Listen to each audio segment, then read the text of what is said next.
Josh Green here for Seconds Out. Delighted to be joined by the returning Benwell bomber Joe Laws. How you doing today, Joe? Back in the gym, I see. Yes, mate, I'm good, mate. I'm good, mate. How are you? Yeah, very, very well. Look, exciting times for you. Barnsley on the horizon, Stephen McKenna in the opposite corner. An opportunity you've really earned. Mate, you know what? My full class been hard. 15 years at amateurs, the pros, and I feel like everything happens for a reason. I feel like I'm here now for a reason. I've got this shot for a reason. I got Hennessy for a reason to beat him to get this shot and to win the belt, mate. I've always told everybody, my manager, my fans, I want a belt, the WBC silver. Bring that belt back to Benwell. I mean, the world for his pal. So it took us about 13 seconds to accept the fight. Let's go. Let's get it on. I'd fight Godzilla in the opposite corner for that belt, mate. So don't care. I don't care what he brings. I don't care how his training's been. I'm focusing on me and I'm bringing that belt back to Bemmel. That performance against Michael Hennessy Jr., you were so confident going to that. You Yeah. executed the game plan really, really well on that night. I was obviously there and spoke to you in the aftermath, and it was a really proud moment for you. Yes. And winning that fight has now delivered these opportunities to go and fight in a stadium. Yeah, mate, it has. And that's what I keep saying to the youth and the kids growing up. Always be ready, man. Always be ready. Uh, don't make a weight where it kills you to make and you can't sustain. Live the life, flow about at your weight, and every shot comes, take it. Worst case scenario, I got beat off Hennessy. Who gives a flying fuck, mate? Know what I mean? Who gives a flying? If I got beat up Hennessy, I would have been fighting on July 27th on my old trainers card. So I'll still be fighting. No one cares. As long as you love what you're doing, as long as you're putting the work in, when opportunities come, you can take them. And I'm the prime example of taking the opportunity when it comes because I took it. I'm always fit. I'm always ready. One, and now I've got this. I've got a camp for this. Now I feel good, mate. I feel good. That's why I'm very confident. No one's given me a chance to win this fight, but I believe in myself, mate. I do honestly. If I don't win this fight, I'll be very, very disappointed. Uh, I've not been 154 since the 3 year. I'm going to be lean. I'm going to be fit. I'm going to be ready. I was going to say, what weight are we fighting at? It's 154, is it? And 154. you're comfortable with that, yeah? No, not really. 154 is a struggle, but I can do it. Know what I mean? I start off me crowd 147. So I can do 154. Is just I like me squan. I'm a bit of a fat cunt. Uh, but I fought Hennessy in me walk around weight. That's what I felt good for. I walk around like 170, 169, 170. So literally, I got the phone call. No worries. Stop taking creatine. Stop eating carbs. Next year, I'm 165, and I felt amazing. Uh, like I say, this one I've got to make 154, so I've been dying. That's why I'm a nasty little cunt. That's why I've been bad tempered. Uh, but mate, I feel good. You know, I feel good. I'm in the right place, mate. I've got my 30-day weigh-in check on Wednesday, which I'm at already. Uh, mate, I'm buzzing. Barnsley away. Who would have thought a little fat lad from Bemmel playing in a football stadium, Barnsley away for the WBC silver? I wouldn't have thought that, mate. Uh, the queue has been hard, and I think this is going to be the icing on the cake. It's going to be the icing on the cake. How does this fight differ in terms of preparation from the Hennessy Jr. fight? No, do you know what, mate? No, when I train, I always train hard, but now I've got a purpose to train hard.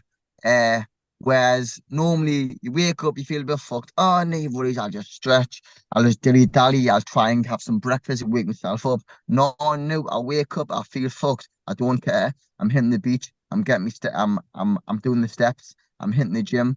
You know what I mean? He's training to try and kill me in there. So now I've got a purpose. Uh, where I'm from, mate, we don't take nothing lying down.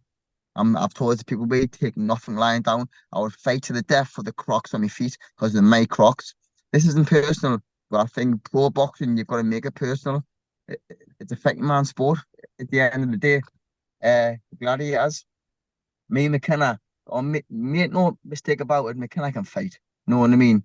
I make a mistake, but the man he's 14 with 30 knockouts. No one will fight him. He's been spawned Thames Crawford, Canelo, you name it, whatever. So the man can fight. So if I don't prepare, he is going to wipe the floor of me. And I've got too much pride to let anyone do that. To let anyone do that, mate. Know what I mean? If I get beat on my terms, and my terms are me coming in 100%, give me 100%. And then if you beat, I'll shake your hand. But up until that happens, not happening. I was going to say, what do you make of Stephen's career so far? He's sort of flattered to deceive. He's not really reached the levels that people maybe expected him to reach, and that he's got in the sparring. Yep, I think he's world level. It's, a fight is won on two things: style and ability. Stylistically, he's made for me. He's tall, he comes forward, he leaves himself open. So stylistically, tick. Ability. This is all about, is Steve McKenna as good as what he says he is? Is Steve McKenna world level? He's he's been spawned tennis Crawford, he's been spawned Canelo, etc. So on paper, world level, he's great, he's fantastic. And this is about, can Joe Laws rise to the occasion? I've been in prospects, been a journeyman, I've been beat, I've lost, I've knocked out, I've been knocked out. So it's about, can Joe Laws rise to the occasion against Steve McKenna? And is McKenna world level, like he says he is? And I'll be answering those questions come August 3rd. Good stuff. There's some big fights coming up in and around your weight, whatever your weight is these days. I know you're a man that takes on any challenge. I am the prize fighter. I am the director's over 2.0. Any weight, anyone, I don't really give a flying fuck, mate. No, if you're on Asda and someone calls you a daft cunt, what are you going to say? Jump on the scales, mate. No, you drop your shopping and you get stuck in.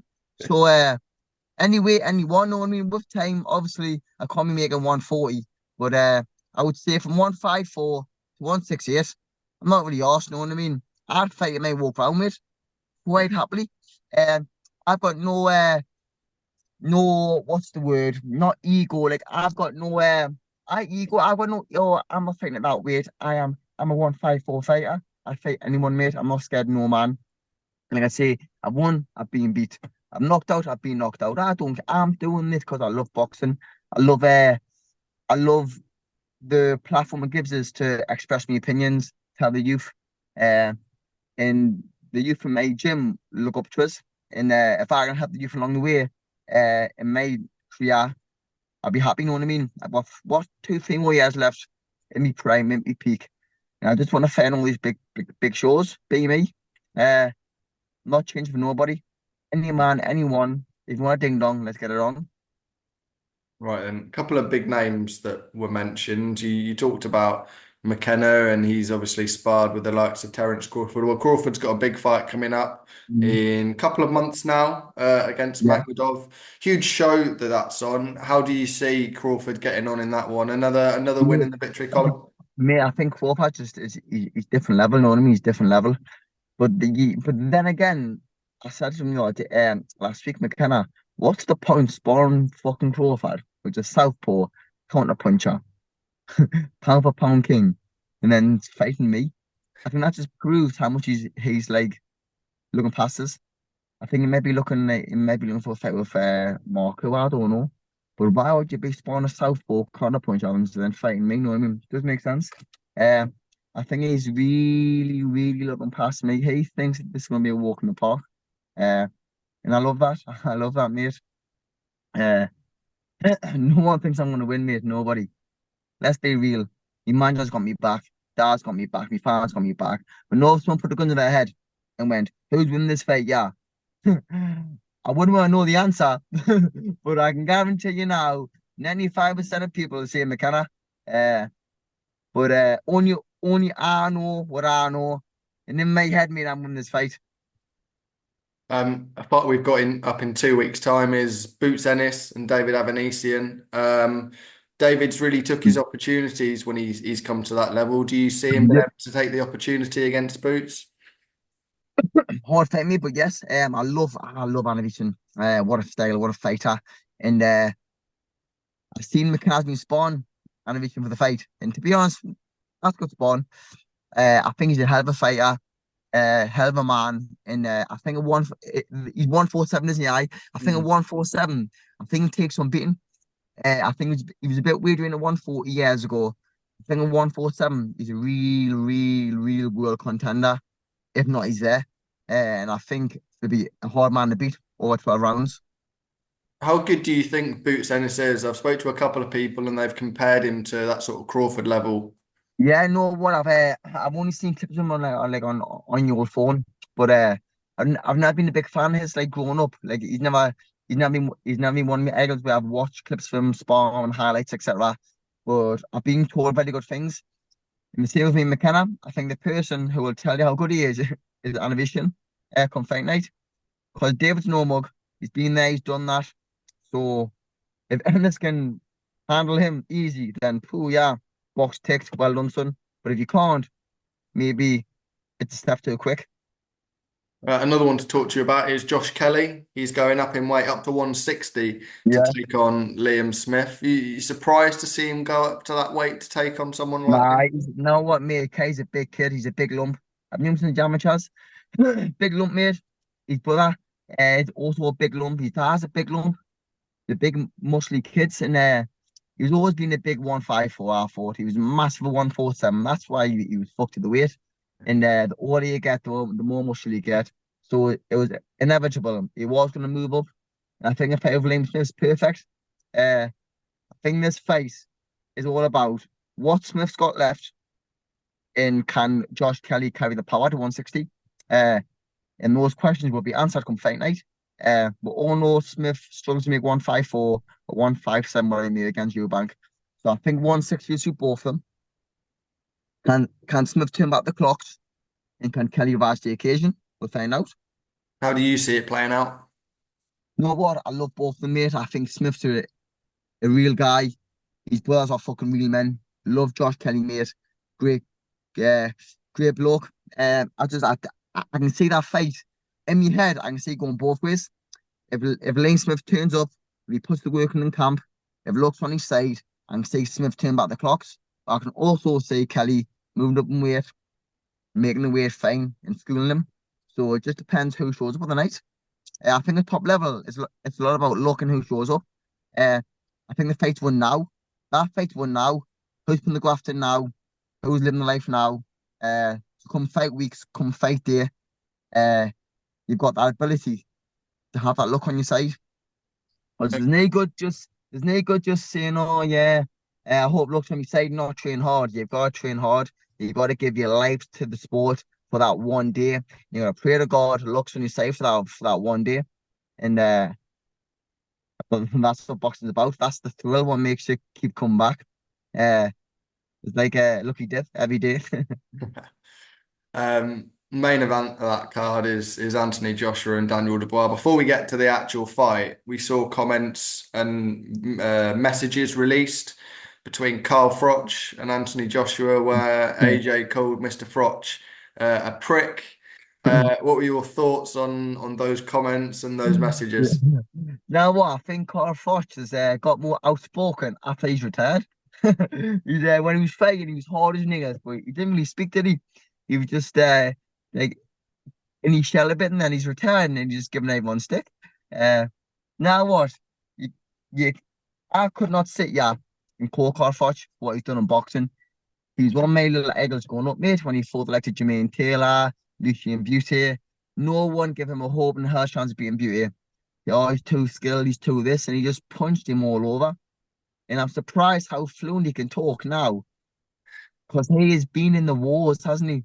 Uh, I think a bit of banter's good, mate, man. It gets people into the fight, it builds excitement, and but I would have probably picked a softer person than AJ to have a bit of beef with. If you were in AJ's shoes getting those messages from Carl, how would you be reacting, do you think? Don't know, because no, even when I get hit now, mate, I hate it. So, uh, if you're AJ, you would just try and look past it, but I think because it's called Froch, you need to have something to say. And but I think just banter. I think if they seen each other in real life, I don't really think they would have a go out. But if they did, I would have to watch it. Do you think in some ways Carl's just doing it for a bit of attention? He's obviously a little bit away from the limelight now. Like I say, I don't know. I don't know if he likes limelight. I don't know what cause like it personally. Maybe it could be. Maybe it could be because when he was boxing, social media wasn't big, was it really? I think when he got big the past few years, I think he could be trying to get in the light, getting a fight misfit that. I mean, but either way, it's kind of entertaining because like all the beef of between boxers, they get shared in many group chats, in my group chat. on the social media. So if it builds attention, if it sparks attention, it sells fucking tickets. So I'm up for me. Before I get a prediction for Barnsley, just a prediction for that Wembley main event, Daniel Dubois against Anthony Joshua. Some fight. I seen the bit before they had no when they're going head to head. Yeah. Maybe some fight. Last year I would say AJ all day, but I think Dubois' last couple of performances, you got to give him credit. He's a big fucking lump, man. He's a big lump. He's a mean lump. He can punch. And we've seen Joshua can be hurt. Uh, so it's going to be a good fight, mate. Two top level heavyweights. I think they've both proven themselves at top level. That's going to be exciting. That's going to be exciting. Who lands first? And it'll be exciting on August the 3rd as well, Oakhall Stadium. First prediction, what, 6 weeks out?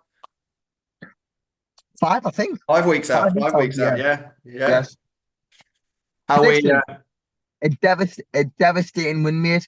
I've told everybody who's close what's going to happen, mate. I'm going to walk through this man. I'm going to walk through him. And no one I do it, they're going to say, oh, so Joe, how did you do it? How did you do it? But I've told you all from fucking weeks ago. I personally think he's a hype job, right? He's getting, I'm going to walk through him. Simple as that, mate. Won't over that at the table, right? I'm not changing for nobody, right? I've came to terms if I'm probably going to break my nose, get cut, mark up, but I get concussion. I've came to terms with that. I'm fine. I'm happy. I'm okay. He thinks he's going to be walking the park. So what's he going to do when I punch him back in the face? Then with the questions, you know what I mean? We all know I've got balls. We all know I've fights. It's death in the ring. I've been knocked out. I've got up. I've came again. He has not been tested. So I'm there to test him. And the way I'm feeling in the gym, mate, I want to walk through him. I want to walk through him like a hot knife in butter. And I'm taking back that belt to Belmont style. So, Laws, some prediction. We'll see you in just under 5 weeks' time down in Barnsley. Cheers for Big your love, time mate. again, mate. Big love, mate. Once I say again, mate, big thanks to all my fans, my sponsors, my old man, mate. He's been a legend now in my career, pal. Everyone, let's go, mate. Let's bring this belt back. Let's go to war. So big love, mate. Let's have it.